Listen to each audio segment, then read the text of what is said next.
Hello guys, video tham này ngồi lên leta. Tún trùng video tôi đi hay shampoo best shampoo mo kan samtana shampoo le conditioner mask thaber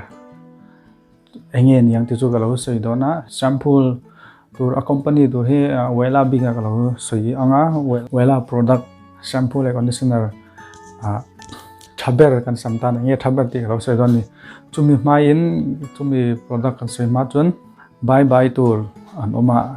ka bye bye don chu ni an coming chu set chong na an min kalau soi nga nal fak luang iralte ka bye bye special takin bye bye na sabera chuan ta zote mar kha po kha bye bye o ka video te lo entry na wangin lal fak luang iralte le zote mar kha ka video te lo entry na wangin ka lo mania bye bye chuan bye bye tur dang limi hi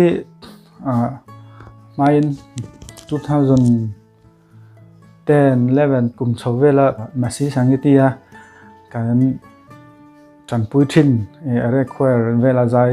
zai pol kan member pui limi kha bye bye oh ka video te lo entry na wang ka lo me chuan Jenny Hyderabad ko ta kan thona masa hotela hairstylist kan ni tirlai vela kan puithin Jenny mol liani ani tumai so Jenny kha bye bye ni pokha ke mamilo bye bye vero tia Jenny po ka video te lo entry na wangin ka lo mani lo enzel ro isam tan khan isam sei do ta han athania ami tun tum video kan topic phe ju thal tuk lo en jiang te chon bye bye tur pakha to bera loisi hotel management ami hair industry ka luma hotel management kanjir puithin loisi hamilo bye bye vero tia ni pokha bye bye ka video hi lo entry nang che hi lo entry na vai ngalo ma chuan bye bye list ka lo so ho jong hai za vai in ka channel hin long pui ni ti ka share in lo rin no ma in lo en zen ai lo like ka han de ka video tin lo chang zen wa han lo mani mo bye bye specially bye bye hemi kan shampoo le conditioner hi hairstylist lo ni chuan mo nangma ta na mo hairstylist ta te pun kan shit apoi mai mani mo kan sam condition te product kha kan knowledge changa ya chuan client te kan customer te le ke mani tan po customer tan ngat phei chuan kan recommend khangai ni haircut ngor kha omziom lo ni mo chuan an har sana kan problem ha kan solve ngai hairstylist kan ni chuan chu product apon knowledge kan ne ngai ni mo wela te chu sa thang L'Oreal te tam mai ding ha kan riat ve ngai ni chu wela bi ka lo se chu lo siala mani tan pon atha he video hi lok pui nge ringa lo serla wela ma saber chuan nutri enrich shampoo hemi samro tuk tan mo nutri enrich shampoo hi atha ma nutri enrich shampoo hi samro tan sam ati smooth ati nunga risela hi wela company la lo mange angche nutri enrich shampoo conditioner mask po mani chu lo manga che sampo tingila hei rebonding mo sampo ngil te smoothing ti te permanent straightening ti ho tang han he nutri enrich shampoo hi thabok o kha chetur hi lo mang thin non nia chon fusion shampoo mle ta fusion hi sam cheover mo damage hair tan hian atha itinan color tina sa te permanent straightening over process mo khami sam che over tan gan fusion shampoo hi atha hi lo mangla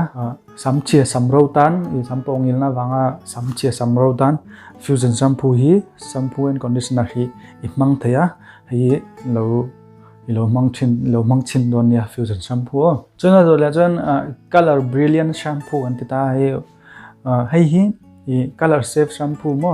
color titan te chon fashion shade titan te chon sam bleach pre lightening din satan te sun color te fashion color apply tan te ho khan atha color brilliant shampoo hi chon I color po kha long lasting nga dai renga tlawang mo isuk po khan rong kha color kha atlalawanga long lasting nga a shining bo nga anung thanga risel bo nga color kha safe bo color brilliant shampoo and conditioner mask lo mang thin don ya po hi chun adot le chun element renewing shampoo kan dita hi conditioner mask po oma keratin, cysteine, permanent straightening ka ho jong treatment ti zo a han man thei ni mo hi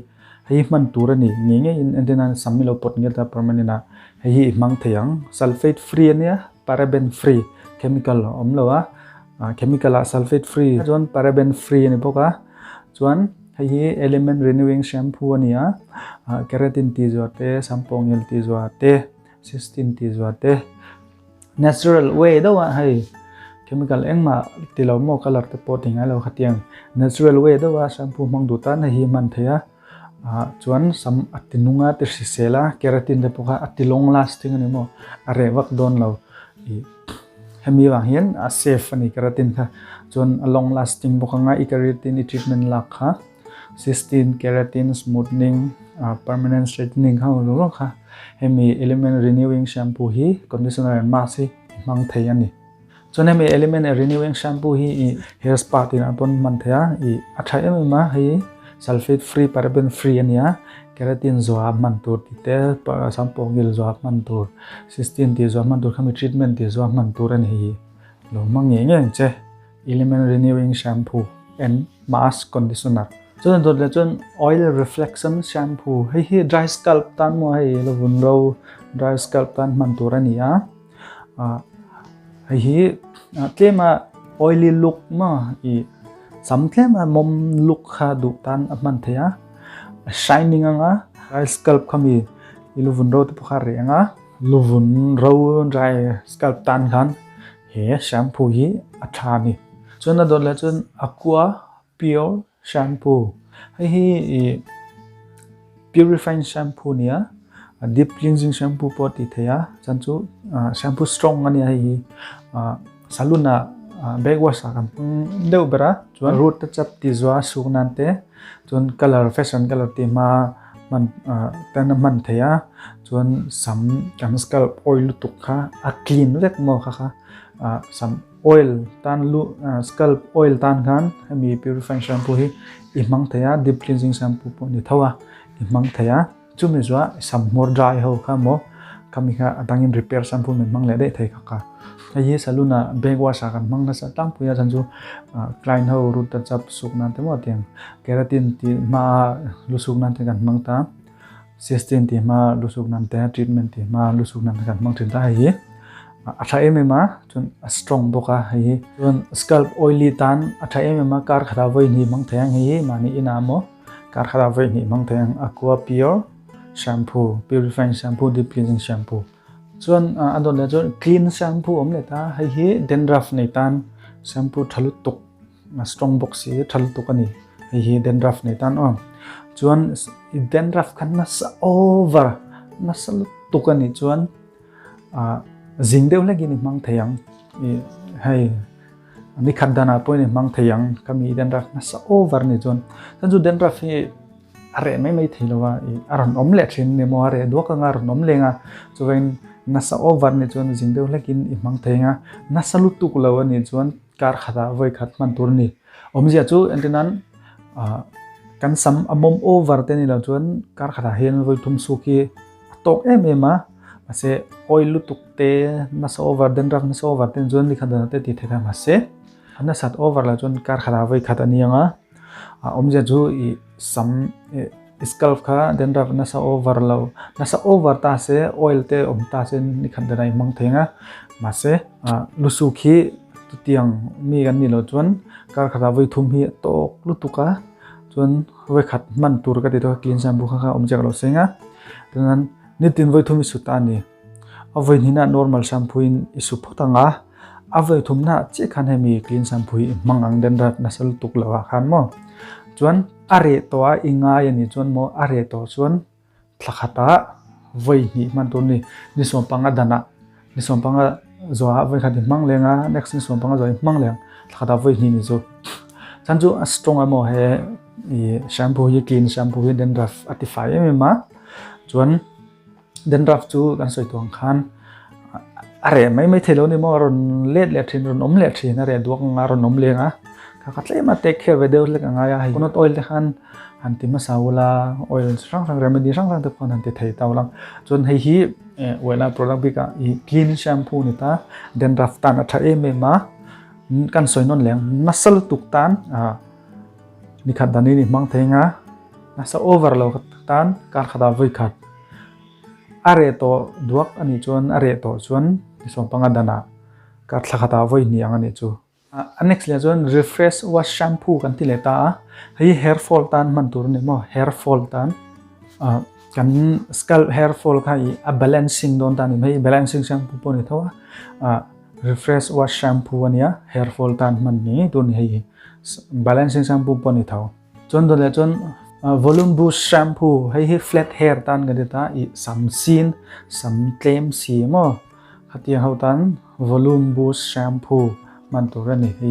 อีสัมค่าซีนตาเกลมตาในคำอีหลังตั้มตัวขันเคลมาให้ volume เป่งเดี๋ยวเราอีดูจนให้มี volume boost shampoo ให้มังเทียงอ่ะจนให้ regular ลุดตุกันมันตัวนี้แล้วว่าถ้าฟักเราสัมสัมซีนวางหันสัมซีนนั้นจะเอา week เดี๋ยวทีนี้ regular ตั้งมันจินแล้วอันนั้นหลักฐานไว้นี่มังลาตกวิวนี่หลักฐานไว้นี่เองมอนี่ขวาให้ชัวโดนาเต้หมอ party โดนาเต้หมอบาซาร์โดนาเต้หมอให้เตียงขันมังเจ้าตาลาปอนเซอร์โดนอาหาร volume boost shampoo เนี่ย